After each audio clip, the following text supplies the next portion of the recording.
Hello and welcome to English 451A. I'll be your instructor, Dr. Sam Lackey, and this is the introductory lecture. I'll post an actual week 1 lecture a little bit later this week. I just wanted to get started by introducing the class. I wanted to talk a little bit about the syllabus, our weekly modules in Web Campus. I thought, I could briefly discuss, just general expectations, what we're going to be doing in here, and I wanted to talk a little bit about our schedule, our required materials, and just a few other sort of basic first week things. So I'll keep this initial lecture pretty brief, and then around Tuesday of week 1, I'm going to post the week 1 lecture in which we begin discussing the narrative of Cabeza de Vaca. That is our first required reading.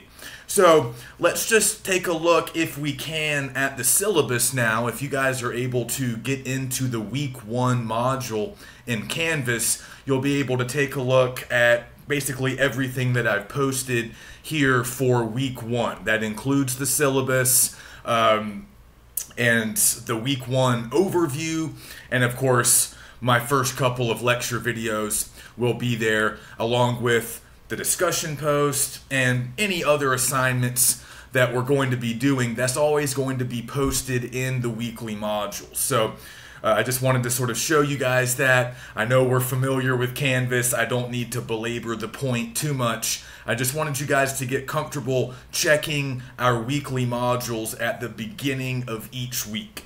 That's really, how our schedule works. At the beginning of each week, first thing Monday morning, I will post that week's module, and then you'll be able to see everything that we're doing that week. And you have until the end of the week, that means Sunday night by midnight, to complete the required work for that week. So that will typically be some reading to do, a discussion post, and we might have some other assignments as well. So just take a look, familiarize yourself with our modules, and then take a look at the course syllabus. Now, I will not post that in every week's module, but I have posted it here in the week 1 module. So you don't have to necessarily read it word for word, but when you have a few free moments, take a look at the syllabus, go through it.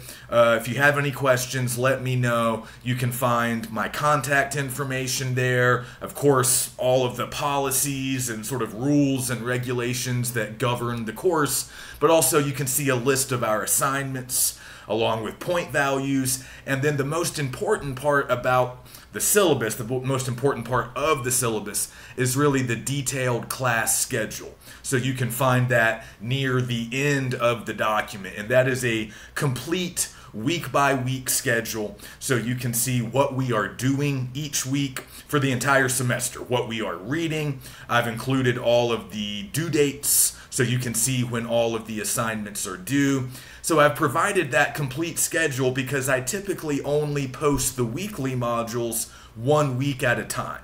So if you want to work ahead, if you want to see what we're going to be doing in week 8, week 11, if you want to get a jump on some of the work that comes later in the semester, you can always do that by referring to the course schedule. And if you need me to unlock an assignment or make something available to you that we haven't actually gotten to yet in the modules, I'm always happy to do that. So just take a look at the syllabus and let me know if there's anything there that doesn't make sense, or if you have any questions or concerns. So let's talk a little bit about what we're covering in this class, and then I want to talk about books. So obviously this is the first part of our 400 level American literature sequence here at Great Basin College. So this is 451A, which means we are starting with the origins of American literature, which, as we'll discuss soon, for us really begins at the dawn of the colonial period, with the narrative of Cabeza de Vaca, written in the 1500s. So we're starting pretty far back, okay, with the very origins, and then we are moving our way through the colonial period, the early national period. We work our way up to what is commonly referred to as the American Renaissance, and then we sort of stop around the start of the American Civil War. So we really stop around 1860 or the early 1860s. So we're covering over 300 years of literary history. So that's obviously a lot of ground to cover, a lot of texts to read. So one thing I wanted to do here in the introduction was just kind of prepare you guys for the amount of reading that we're going to be doing. I've tried to keep it reasonable, but I also want to just talk a little bit about our reading schedule and the major books that we need. And again, that's why I've provided that course schedule for you guys, just so you can keep up with what we're doing on a week-to-week basis. And I wanted to maybe assuage some fears or concerns that we might have when we first look over that schedule, because it can look a little bit daunting. So I wanted to say a few things about that. But first, let's just go through the required texts for the class. You're probably already aware of these, and if you've gone to the GBC Bookstore's website, you might have already seen all of these. They're all listed under this course. So if you search for my name on that website, or if you search for the course, English 451A, you'll find all of the books that I've ordered. But I do want to be clear that you guys don't have to go through the GBC bookstore necessarily if you don't want to. It's really up to you. I trust that you are all savvy online shoppers. So if you can find these books just, through a simple Google search, if you can find them through other sellers online, that's fine. You'll be able to find used copies of most of these books. You might be able to find some electronic versions, some ebook versions. I'm not quite sure about those, but I know you can find cheap used copies. The GBC bookstore might link you to some of those, but you might just prefer to find them on your own. Does not matter to me, just as long as you have the books. Okay, so let's go through the 7 required books that I need everybody to purchase. And hopefully you've already bought them. Maybe they've already arrived. Perhaps you are waiting for them here at the beginning of week 1. That's fine too. So obviously we start with the narrative of Cabeza de Vaca. We will begin discussing that a little bit later this week. And if you look at the schedule, you'll see that we're spending the first 2 weeks on that book. And I've done that for a reason. It's not a particularly long book. Sorry, I wanted to just grab it and show it to you guys. Make sure you get the proper edition. So this is the one that I have ordered, okay? And if you're looking for it outside of the GBC bookstore website, just make sure you're getting this recent scholarly edition put out by the University of Nebraska Press. So look for this cover. Okay, this is the version that we want. It's a really good recent scholarly edition with footnotes, a really good critical introduction. So it's important that you get that edition. If you get an older one, it's going to be different. It'll have different editors. The text itself might look a little bit different. And one issue with the narrative is that it's a rather strange story. And it was also written, as I've already mentioned, in the 16th century. Okay, so it's old. It comes from a very different cultural context. And just the events of the narrative are often very strange. The way Cabeza de Vaca writes is often very strange. He was not a professional writer. That's one thing we have to sort of understand about this book before we get started. It's not a work of fiction in the traditional sense. In fact, according to our author, everything that happens here is factual. Everything that happens was real. So in many ways, we might view this as nonfiction. We might view it as a work of history. It's also an expedition narrative, which is a very particular type of genre that we're going to be discussing throughout the first few weeks of the class. So it's a weird book, in short. So when we're, when we read old, weird stuff, we often need the mediation of scholars. And that's why I'm often getting these scholarly editions with good intros and footnotes, maybe even endnotes. And those are just part of the overall scholarly apparatus that we're often going to need with older literature. Because again, we're often going to confront strange language, different cultural contexts, and we need some background information. We often need some scholars to walk us through a few important details and specifics. So that's why I ordered the volumes or the editions that I ordered. So we start with that one. And then if you kind of follow along on the schedule, you'll see that we move into some poetry relatively soon as we get into our second unit. And the thing I want you guys to notice about our reading schedule is that some weeks are going to be a little bit heavier than others. So like I said, I tried to be reasonable about the weekly reading load because I realize we have other classes, we have jobs, lives, families. So I understand you cannot devote every waking moment to this class. But because of the nature of the class, because we are really striving for breadth, we are covering a lot of ground, we're learning a lot of literary history, we have to move relatively fast. Okay, but I do know how the first week of the semester typically goes. That's why we're spending 2 weeks on the narrative of Cabeza de Vaca, not because it's a terribly long book, you'll notice that it's really not, but a lot of people find it rather difficult at times to get through. It's not really a book you can just sit down and, read in a single day. And also, I want you guys to read the critical introduction here in week 1. Really, before you start reading the actual narrative, I want you to read that scholarly intro because it will get you ready.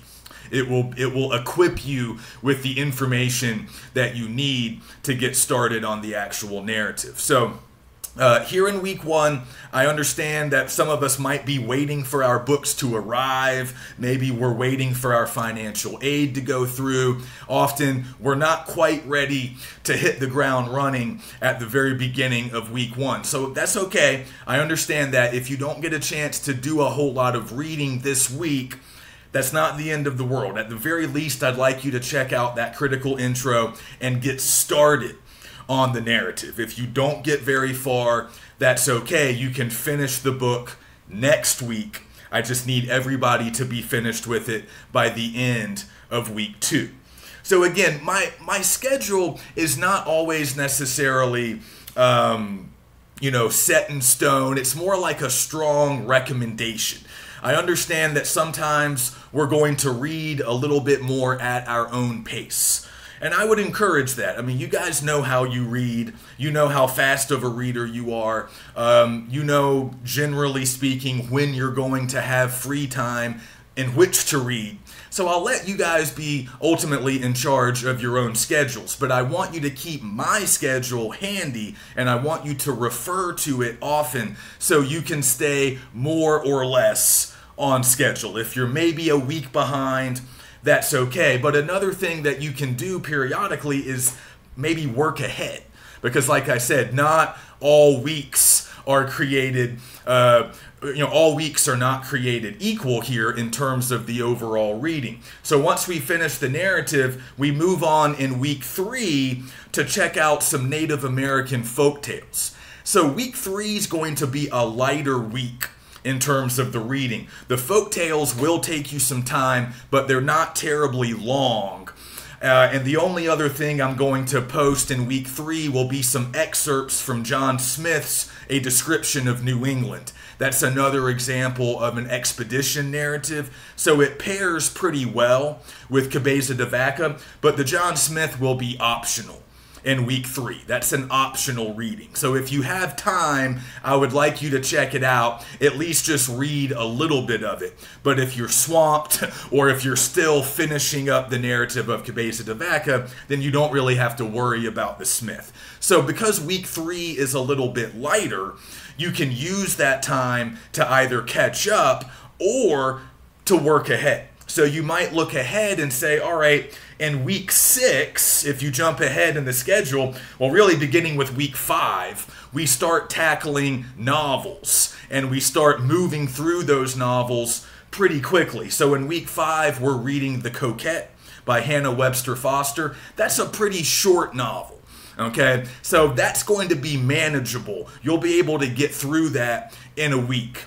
But if you have time to get started on The Coquette a little bit early, that would be great. So in week 4, we're just reading poetry. Now, there's a lot of poems listed on the schedule, but they are, for the most part, pretty short. You should be able to get through all of them in a reasonable amount of time. So if you have a little bit of extra time after you've finished with the poems there in week 4, maybe you want to get started on The Coquette so you can finish that book a little bit early, because once we get down to week 6, things are going to get a little bit tougher. We read Edgar Huntley by Charles Brockton Brown in week 6. Again, that's not a terribly long novel, but it's difficult. Brown is somewhat difficult. He's weird. His language is going to be a little bit of a challenge for us, at least at first. But the book itself is not super long. You might still need more than just 1 week to finish it. Okay, so if you can knock out The Coquette before the end of week 5, then you might be able to get started a little bit early on Edgar Huntley.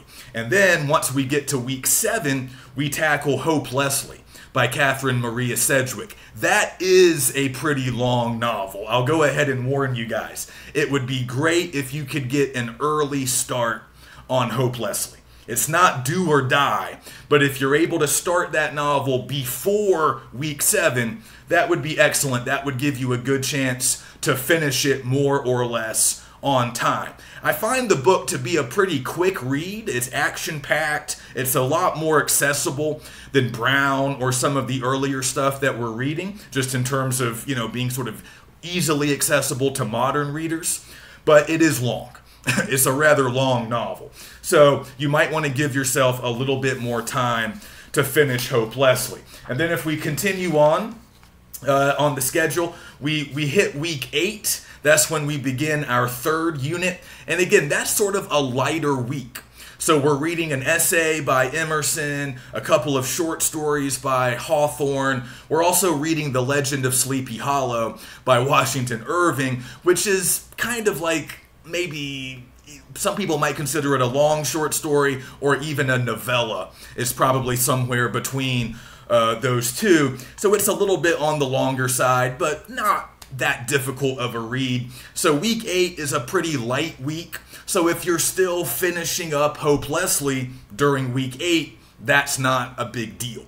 Okay, then we move on to week 9, and we're just reading Poe, an assortment of Edgar Allan Poe texts in week 9, poems and short stories. Again, nothing's terribly long. There are several things to read, but that's a pretty manageable week. So is week 10, because we're, again, just tackling short pieces, short fiction. So those are weeks where you might be able to catch up.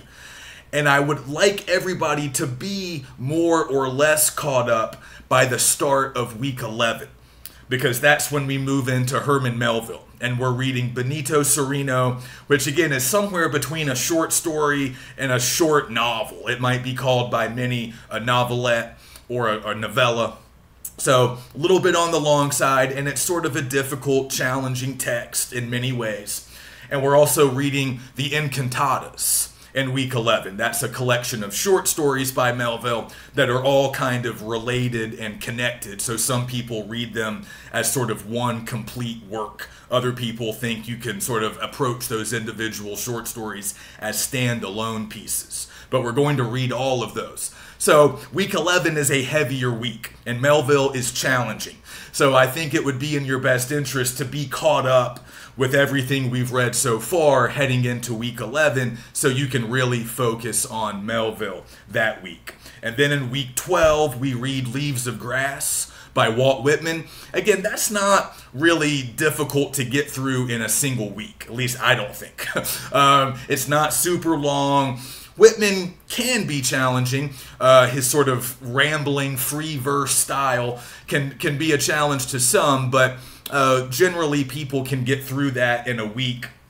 And then we move into our final unit beginning in week 13. And that's when we tackle our final novel of the semester, which is Blake by Martin Delany, one of the first African-American writers of fiction in U.S. history. So that's a challenging book. It's relatively long. So just like with Cabeza de Vaca, we are going to spend 2 weeks on Blake. Because not only because of the challenges inherent in the text, but also it just works well that way because the book is broken up into 2 parts. So we'll read part 1 in week 13, and then we'll read part 2 in week 14. And that takes us up to the end of the semester. Our final week of regular instruction, week 15, is another light week. We're just going to read a couple of short stories by Harriet Spofford. And that takes us up to the 1860s, and that's where we stop. So if you're still finishing up Blake in week 15, that's okay. That might be the case for many of us, but that's okay because it won't take you long to read the Spofford, and you can finish up Blake as well. As long as everybody is finished with all of our required reading by the end of week 15, I'll be happy. Okay, so you can read at your own pace, you can sort of move according to your own schedule, but just keep my schedule in mind and try to stay close to it. You don't have to stick to it 100%, but stay close. And if you feel like you're falling behind, or if you have any questions or problems or concerns, don't hesitate to reach out to me. That's just a good thing to remember for any online class. Email is the best way to reach me. I've included my email address on the first page of the syllabus, so you can always send me a message. If anything comes up, if you're missing stuff, falling behind, if you're concerned about an individual assignment or your overall grade, let's talk. We can always exchange emails. You can, we can set up a video conference through Zoom. I like those. I've been using those increasingly ever since COVID. I've even provided my office phone number and my office hours if you want to call me. We can talk that way. It's totally up to you, but one of the biggest mistakes students really at every level make, I would say, in online classes is just not remaining in regular contact with their instructor, particularly if things are going wrong or if you need a little extra help, you're unsure about something. Just reach out. I check my email multiple times a day, Monday through Friday, so you can always reach me. I usually check over the weekends as well. So never hesitate to ask me questions, or if you want to talk more, if you want to look at a rough draft, I'm always happy to do that. Okay, so like I said, we are covering a lot of ground in the course, so we can think of this class in a lot of ways as literary history. Obviously, we want to analyze the individual texts, but we're also going to be learning a lot about key developments in American literary history. In a lot of ways, we're going to be observing the development of a uniquely national literature. But we're also going to notice that, there's a lot to know about history. There's a lot to know about these individual authors. We're going to need to know a little bit about certain economic and social developments as well in order to better understand the literature. So I am going to give you guys a lot of information. It might feel a little bit overwhelming at times, but we're just looking to be thorough. We're looking to cover this expansive era of literature, and we're going to break it down into smaller periods. So again, that's what you might notice on the schedule. I've structured the class really based on these 4 distinct units as we move from the beginning of the colonial period, where we first have contact between European colonists and Native Americans. And then we're going to move throughout the colonial period, at least getting a sample of what's going on, particularly in the U.S.'s distant colonial past. And that's really when the groundwork is being laid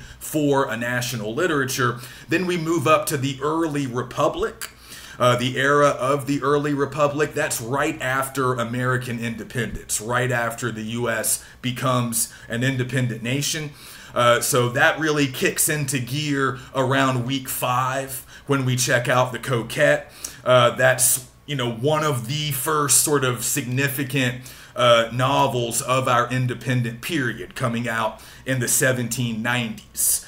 And then we move through that sort of period of the early republic that will include Edgar Huntley and Hope Leslie. And then we eventually get up to what is often referred to as the American Renaissance, a sort of flowering of art and culture that takes place really throughout the middle part of the 19th century. So it really kind of starts in earnest in the 1840s, and it continues throughout the 1850s. And that's a period during which a lot of the most famous American writers were working and publishing some of their notable works. So, you know, Edgar Allan Poe, Nathaniel Hawthorne, Herman Melville, Ralph Waldo Emerson, Walt Whitman. We're going to read all of those guys. Those are some of the most studied, most lionized of all American authors. But we're going to see also a few potential issues with that historical classification of the American Renaissance. We're going to talk a little bit about canon formation and how the American literary canon was created.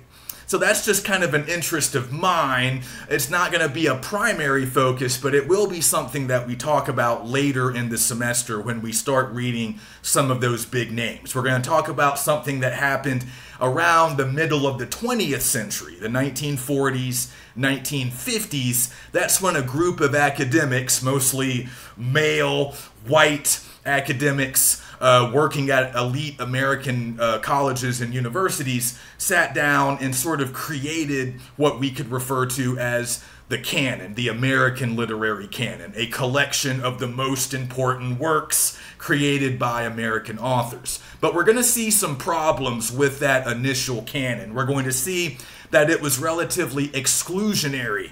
We're going to notice that it was mostly populated by white men. There wasn't a lot of room for other voices. And we can already imagine some of the reasons why when you think about what was going on in this country around the middle of the century and some of the issues we were still dealing with. But we'll talk about that more, and we'll talk about how the American literary canon has expanded and how it's changing in recent years. We are adding to it. We are often rediscovering authors who were very important and influential during their time period, but for various reasons they sort of fell off the map. They weren't included in the canon. They often weren't included on college literature classes syllabi, right? And this often happened, frankly, to popular female authors from the 19th century in particular. So we're going to talk about that. There's some really interesting stuff going on as we kind of reevaluate certain texts and certain authors. And the canon is sort of ever-changing. And we are working on making it more diverse, more inclusive, and really just more representative of America and all of its varieties and strangeness. So we'll discuss that as we go. We're going to notice a lot of important developments, again, both in terms of literature, but also just in terms of U.S. history. And at times, we will even leave the confines of the United States. So you'll notice with the narrative of Cabeza de Vaca, we're actually going to be in a lot of different places. We start in Cuba. We do spend a lot of time in the future U.S., Florida, the Gulf Coast. We eventually end up in Texas before Cabeza de Vaca and his companions make their way south into Mexico. But it's really a sort of travel narrative along with being many other things. It's an incredible journey that Cabeza de Vaca and his companions embark on. Not really a planned journey, not what they were intending to do, but what ends up happening to them is sort of stranger than fiction, as they say. And it also tells us a lot about this very early period of European colonialism. So we start there, and then we end with Blake. Well, that's near the end. When we get to Blake, we're again going to leave the U.S., and we end up in Cuba, which is kind of appropriate because that's kind of where we start in week 1. So at times we're going to be talking about developments and sort of, trends or characteristics that are really true of the Americas writ large. It's good to sometimes think about some of this history and even some of this literature in a way that kind of goes beyond just the U.S. and think about the Americas, the Western Hemisphere, the New World, whatever we want to call it, because there were a lot of things happening sort of simultaneously throughout the Americas. And of course there are differences, but there are also similarities that we can explore with some of these texts. So hopefully you guys find some of these works interesting. I mean, obviously everything we are reading in this class will be old. That's pretty obvious just based on what the class is, but just, keep that in mind. Be patient with yourselves and be patient with the texts, because many of these texts will be difficult. Many of them will be challenging, either because of the language or because, like I was saying before, they kind of come out of different cultural contexts. We're often going to need some assistance when we are reading them. That's where the critical intros come in. That's where the explanatory footnotes come in. You really need to read those. But also, that's where I come in. So if you go back to our weekly modules, you'll notice that each week I'll post an overview, a weekly overview. So the week 1 overview is already available in this week's module. And that's just a summary of what we are covering for that week. And I'm often providing sort of a broad overview of whatever it is we are reading. I'm not offering much in the way of interpretation. I really want you guys to do most of the interpretive work. I'm just giving you some facts. I'm giving you some names. I'm giving you some historical context so you can better understand whatever it is we're tackling that week. So it's important to read those overviews. I try to keep them pretty brief and pretty broad so you can read them quickly, and they will kind of help you get started on the work for that week. And also, obviously, use these lecture videos. I will try to get into a little bit more detail in the videos. But again, I'm not really going to tell you what to think about these texts. I'm not going to tell you, which ones you should like or which ones you shouldn't. Those are the decisions that you have to make. I want you guys to evaluate. I want you to respond. That's largely what the discussion posts are for. And I want you ultimately to analyze. I want you to arrive at your own conclusions, your own interpretations. So again, my lectures are largely just designed to give you more knowledge, to give you info, to give you context, and also I'll try to point out some important passages, some important moments that might deserve further, further study. Some stuff that you might want to return to, some stuff that you might want to think about a little bit more. So I'll point you to some specific places in the text, but then what you do with those places, how you analyze those passages, that's really up to you. Another thing I'll sometimes do in the lecture videos is I'll bring in some critics. I'll bring in sort of the larger critical conversation that surrounds a lot of these texts, just to give you a sense, because we often are not going to have time, to read secondary sources, to read, articles written about these texts. You will do some research at the end of the semester when you're working on the final paper.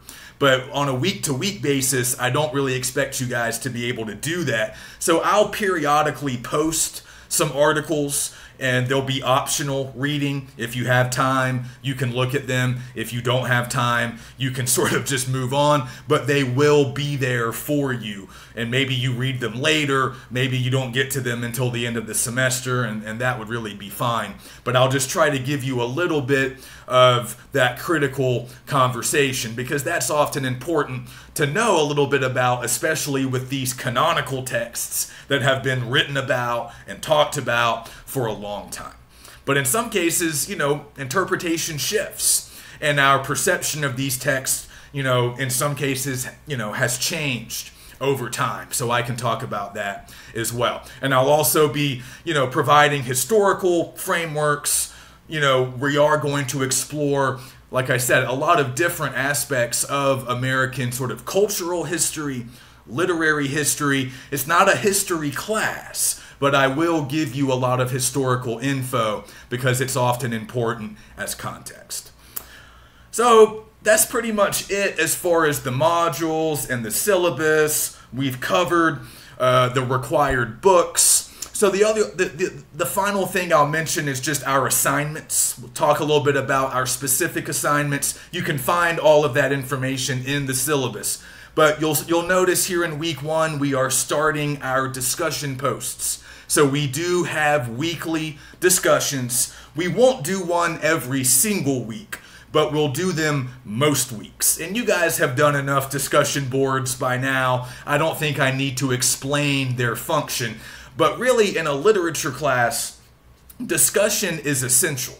In the old days when we had live classes, only, a big part of what we would be doing in the classroom would be sitting around talking about what we read. So I want to simulate that, or sort of recreate that, in an electronic form. So that's what the online discussion board is all about. It will give you guys a chance to respond to these texts that we are reading. You can try out some ideas, try out some theories that you might have, but you can also talk to each other. It's kind of designed that way. These are open threads. So you'll be able to read each other's responses, and you'll be able to talk to each other. And I would really like you guys to do that, not necessarily every week, but I would like you to respond to each other at least, a few times throughout the semester. And every once in a while, I might jump on the discussion board and throw a comment into the mix as well. But really, I envision these discussions as being primarily for you guys. They're not really for me. Of course, I will read them. I will, evaluate them. But they are designed to be pretty informal. Okay, so I want you guys, obviously, to write incomplete sentences. Keep your prose pretty polished and clear. But we're not writing essays. You can ask questions. You're still working through these texts. And that's another thing I wanted to sort of remind you guys about. I talk about this in my 200 level classes and my 300 level classes, but just, remember, reading is a sort of ongoing, reading literature, reading this kind of literature especially, is an ongoing sort of intellectual process. It's a systematic process that takes time, especially with many of these older, difficult texts. Don't expect to understand everything about them right away. That's not a realistic expectation. A lot of these texts are hard. A lot of them require a second reading. I know not everybody wants to hear that, but sometimes you will need to read something again. Sometimes you'll need to revisit at least certain parts of the text. Sometimes you might want to conduct a little bit of research on your own. Sometimes you might learn from your classmates on the discussion board. You can pick up things, gather information from others. You can obviously come to me with any questions that you might have. But be patient with yourself. Don't get frustrated if certain texts don't necessarily click for you right away. If you have to kind of work through stuff, return to stuff, or ask questions. Those are all very normal things to do. And just don't forget about some of the basic active reading strategies that I know we've all learned before. Read with a pen in hand, or find a way to write annotations on your computer if possible. You really do need to take notes as you're reading these texts. I'm providing a lot of information, but you still need to be writing things down as well. Your own observations, your own sort of feelings, responses, but also write down questions. You might need to look stuff up, right? Often you will have footnotes to help you with that, but if you come across a word or a reference to a person, a place, or an event that you're not familiar with, do a quick Google search. Look it up. You might want to jot some of that down if you haven't already seen it explained elsewhere. Okay, so take notes, be an active, critical reader, and of course, come to me with any questions that you might have. So our assignments, in addition to the discussion posts, we have some short response papers, which are sort of like mini essays. We'll sort of do those at the end of units. So at the end of our first 3 units, we'll have a response paper. And, those responses will give you a chance to write about, the stuff that we've read in that unit. You'll pick a particular text and you'll make an argument about it. And you'll do some close reading and, you'll do a little bit of research. Not a lot for those short ones, but I'll ask you to consult at least one source, one outside source that you were able to find using the GBC library databases, or maybe just, Google Scholar. You guys are pretty experienced researchers by now. So those short responses are formal, right? They are analytical responses. They are formal papers, but they're relatively short. And then we have our big final paper, which is, of course, due at the end of the semester. That is a full literary research paper. And we'll have plenty of time to talk more about that. I would like to have video conferences maybe around week 14 or week 15 if possible. I haven't built those into the schedule, but I would very much like to do those if you guys are willing and able, just so we can talk more individually about your papers and what you want to do with them. And then finally, we will have a final exam also at the end of the semester. I'm not usually a big exam guy. In my lower level classes, I don't usually do exams. But in a literature class like this, when we are covering so much ground, so much literary history, and we're reading so much, I really do need to incorporate at least one exam just as a way to verify that you guys have done the reading. Now, in the past, I've done a midterm and a final. So on the midterm, we're just covering everything that we've read through the first half of the semester, and then the final would cover everything that we do from the midpoint till the end. I've done that before, but a few semesters ago, I asked my students what they would prefer, a midterm and a final, or just a cumulative final at the end. And at that point, more students voted for the cumulative final than they did for a midterm and a final. So I made the change, and I've been doing it like this for the last few semesters with just a final. But I'll put it to you guys. It's fine with me either way. I don't mind doing a midterm, but a lot of students just told me back then that they would rather not worry about the midterm and they would just prefer that cumulative final. But how do you guys feel? Feel free to let me know. And this is a small class. We only have 6 in here, at least last time I checked. That might have changed. But it's a small class. I'm willing to go with a simple majority rules. So if 4 of the 6 say, you know what, we would like a midterm so the final doesn't have to be cumulative, if that's how, the majority of you feel, I'm fine with that. I can make a midterm, and that might take a little bit of pressure off at the end of the semester. But if you guys feel the same way that my earlier class felt, and you would rather just have the final, we'll keep it the way it is currently on the schedule. But I don't want you to freak out about the exam. I mean, the final paper is the most important assignment for us. The final exam currently is worth 200 points, which is not as many points as the final paper is worth. If we decide to do a midterm and a final, I would simply make each of them worth 100 points. So I wouldn't have to change the point values for any of the other assignments. So it's not a big deal for me. It's really up to you guys. So just let me know. We have plenty of time to decide, but by the midway point of the semester, which is around week 8, week 9, we need to know. So let me know. You can send me an email. or we can, return to it. I will remind you that we are trying to make this decision in a few weeks from now, so we can kind of get it all figured out before the midway point.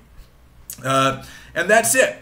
So we don't have a ton of assignments. What we are spending a lot of our weekly energy on will simply be the reading. You really need to try to keep up as best you can with the reading. Again, the discussion posts are kind of designed to help with that, to give you a chance to practice, talk. And then we have our papers, the 3 short ones, the final big one, and then the exam, or possibly 2 exams. That's it, but let's make all of those assignments count. And the final thing I was going to say is just kind of a quick note about our weekly routine, the way I would kind of like you guys to approach our weekly work. So like I said, at the beginning of the week, when you get a moment, check out that week's module, take a look at the overview, take a look at what we are reading that week. I'll always post the reading assignment. I'll let you know any written assignments that will be due, so the discussion post link will be there. And if you have a response paper due that week, you'll also see the link for that. So just take a look, read the overview, and then get started on that week's reading. I would like you to at least get started on the reading before you watch my lecture video. Because in my lectures, I'm going to be talking about some specific stuff that's going on in these texts. So it's okay if you're not totally finished. If you're still reading, if you're still working your way through the text, that's all right. I might give away some spoilers. I might ruin the ending at times, but that's not the end of the world. But you need to at least be familiar with the text. These lectures will not work as well if you haven't read anything yet, if you haven't even gotten started on that week's assignment.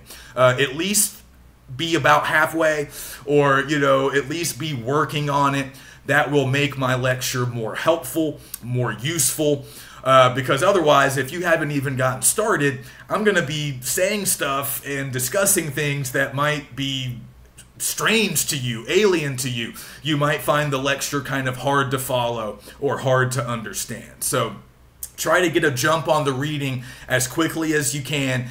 Spend a few days working through that assigned text. And then I envision, watching my lecture maybe like around the weekend, maybe Friday, even Sunday. If it's one of the last things you do that week, that would be okay. If the lecture and the discussion post are the last 2 things you do, and if you're sort of doing those over the weekend, that's pretty good. As long as you're finished with everything for that week by midnight on Sunday, then we start our new week the next day on Monday morning. So that's kind of how I want you guys to do it. Obviously, you are the masters of your own schedules. But like I said, try to at least get some reading done before you watch my lectures. And if you don't have time to watch my lecture one week, that's not the end of the world, but try to catch up. These are all posted in Canvas. You'll also notice that I have a YouTube page that you can find. Just search for my name, and I have all my lecture videos for all of my classes posted there. So obviously just look for the 451 videos. You can always go back. You can re-watch them, which I know is a popular choice because they're very entertaining. But you can also go back and catch up on stuff that you've missed.